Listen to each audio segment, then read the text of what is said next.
Hello and नमस्कार। वैदिक हिंदू धर्म में पूजा उपासना की विभिन्न विधाएं हैं, लेकिन हम पूजा करते किसकी? जब आप मंदिरों में जाते हैं तो आपको विभिन्न प्रकार की मूर्तियां दिखती हैं वहाँ पे। जब आप मंदिर से बाहर निकलते हैं तो आपको दिखते हैं लोग जो पूजा कर रहे हैं, कोई नदी की, कोई वृक्षों की, कोई पहाड़ की और सारे नेचर एलिमेंट की। तो अब हमको ये एक कन्फ्यूजन रहता है कि मूल रूप से जो अध्यात्म तत्व है, जिसको हम परमपिता परमात्मा कहते हैं या ब्रह्म कहते हैं, वो तत्व है क्या, और वो तत्व हमें कहीं दिखता क्यों नहीं है, और कहाँ कहाँ, और उसकी पूजा जो हो रही है उसके नाम पे बहुत सारे देवी देवता हमारे मंदिरों में प्रतिष्ठित हैं और हमारे घरों में भी। अब मैं आपको एक श्लोक सुनाता हूँ और उस पर ध्यान दीजिएगा। सच्चिदानंद रूपाय विश्वोत्पत्त्यादि हेतवे तापत्रे विनाशाय श्री कृष्णाय वयं नमः। हम उन श्री कृष्ण की वंदना करते हैं जो सच्चिदानंद रूपणी।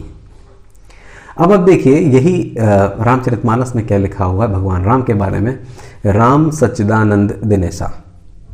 अब आप देवी अथर्वशीर्ष में जाइए, वहां आपको क्या मिलेगा? नित्यानंद स्वरूपिणी। अब आप गणेश अथर्वशीर्ष में जाएंगे या गणेश उपनिषद में जाएंगे, वहां आपको मिलेगा सच्चिदानंद रूप।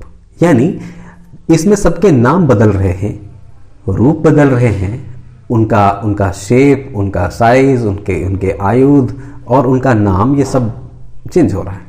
लेकिन जो चीज बदल नहीं रही है वो है सत चित आनंद, और वही ब्रह्म है, वही परमपिता परमात्मा है, वही अल्टीमेट तत्व है।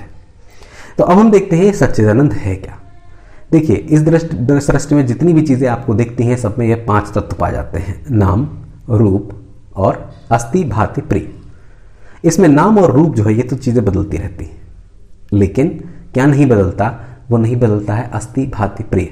लौकिक भाषा में कहेंगे तो है वो सदा बना रहता है, और दूसरा चित्त यानी चेतनता, कॉन्शियसनेस, वो सब जगह दिखती है आपको। और आनंद एक ऐसी अवस्था है जहां पे न सुख है न दुख है।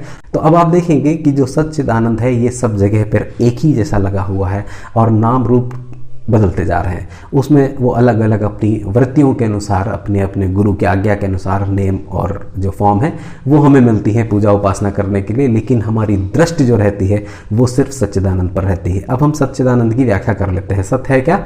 जो है सदा। लौकिक भाषा में इसका अनुवाद कर रहे हैं, जो सदैव है, क्योंकि यही हमारे यहाँ ब्रह्म की भी परिभाषा है कि जो अखंड है, एक रस है, जिसमें कभी कोई परिवर्तन नहीं होता, जो कल भी था, आज भी है और सदा बना रहेगा, अभी भी है, आपके अंदर भी है, हमारे भीतर भी है और हमारे आपके बीच में भी है। कण कण में वो विद्यमान है, वो शाश्वत है, सब जगह है। अब देखते हैं, तो ये हो गया सत। दूसरा हो गया चित्त। चित्त का मतलब होता है वो कॉन्शियस है, थ्रॉबिंग है, पल्सेटिंग है, मतलब वो जड़ नहीं है। और तीसरा वो आनंद स्वरूप है। अब लौकिक भाषा में इसको हम कहेंगे तो हम कहेंगे कि अस्ति भात के साथ हमने लगाया प्रिय, कि वो आनंद देने वाला है।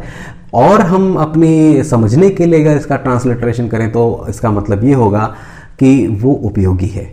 और ये हमने इसलिए किया है, जो आखिरी के आपको 3 शब्द दिख रहे हैं सॉरी ये जो आखिरी के 3 शब्द आपको दिख रहे हैं और दिखता है या भासता है, और तीसरा शब्द ये हुआ कि वो उपयोगी है। अब हम इसको अपने लौकिक जगत में देखने का कोशिश करते हैं कि वो है कैसा। अब आप देखिए, इस समय आपकी दृष्टि कहाँ लगी है? मोबाइल पर। और मोबाइल कहाँ पर रखा है? मान लेते हैं कि मोबाइल आपका आपके बेड पर रखा हुआ है।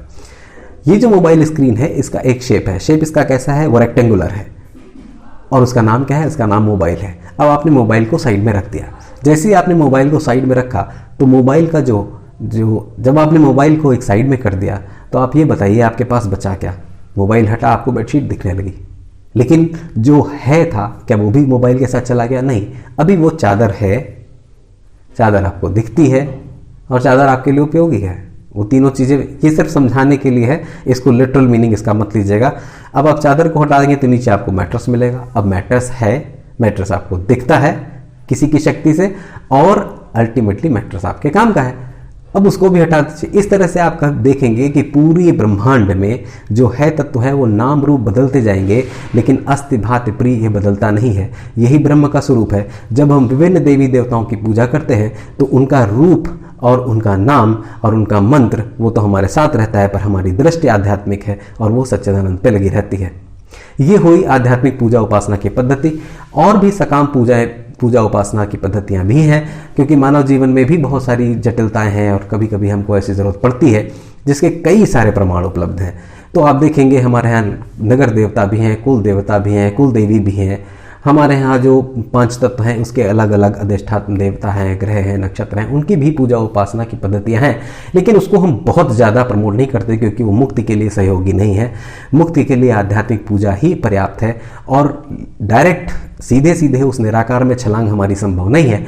इसलिए हम हमारे यहाँ पंचदेव उपासना भी है, जिसमें सूर्य है, शक्ति है, गणेश है, शिव है, विष्णु है। ये पंचदेव उपासना पद्धति है, लेकिन इसमें से कोई भी आपकी इष्ट हो, आपकी दृष्टि यदि आप मुक्ति चाहते हैं और आध्यात्मिक उन्नति चाहते हैं तो आपकी दृष्टि सच्चिदानंद पर ही होनी चाहिए। धन्यवाद।